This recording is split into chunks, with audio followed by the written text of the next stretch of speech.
Hey guys, Patrick Coral here, your local Central Florida realtor. Today's topic is a very sensitive one, but it's more like free advice. All right, guys, so if you're looking to buy a house, but you're depending your finances on someone else's, then it's probably not a good time to be shopping for a home or looking to buy a home. Now, let me clarify that a little bit. Now, if you're waiting for a gift from a family member, that's absolutely fine. That's great. If you're waiting for a settlement from like an insurance claim or anything like that, then that's great too. Consider yourself lucky. But if you're trying to depend on your agent's commission or a portion thereof for your closing or down payment, then that's probably a bad idea. Now, the only way that is probably acceptable is if you guys basically discussed it on your consultation or your initial call.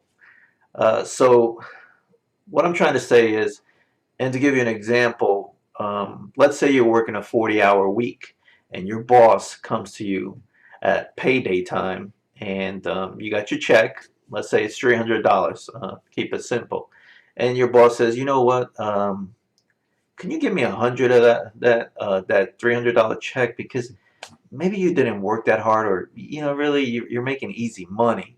And he doesn't really understand what you go through, which he should, but he can't because he doesn't actually do it. So he wants $100 out of your money, out of the money that you're earning. How would you feel? How would that make you feel? Now, so what I'm getting at is when a person or a buyer or a seller, um, they want some of your commission, your income, to make the transaction go through. So they're depending on that commission, on your commission as a realtor. They're depending on that to close the deal. That's not a good idea.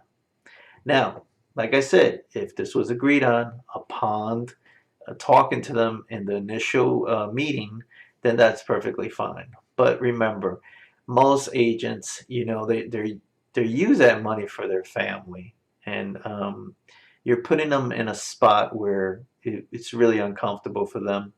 So it's not a good practice to get into.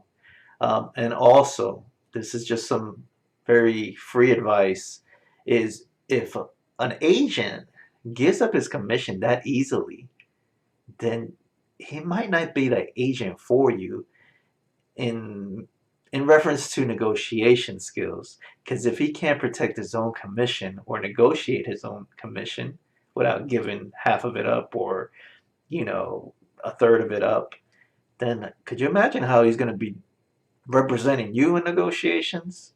So, you know what I mean? Sometimes if it's too good to be true, it's really not.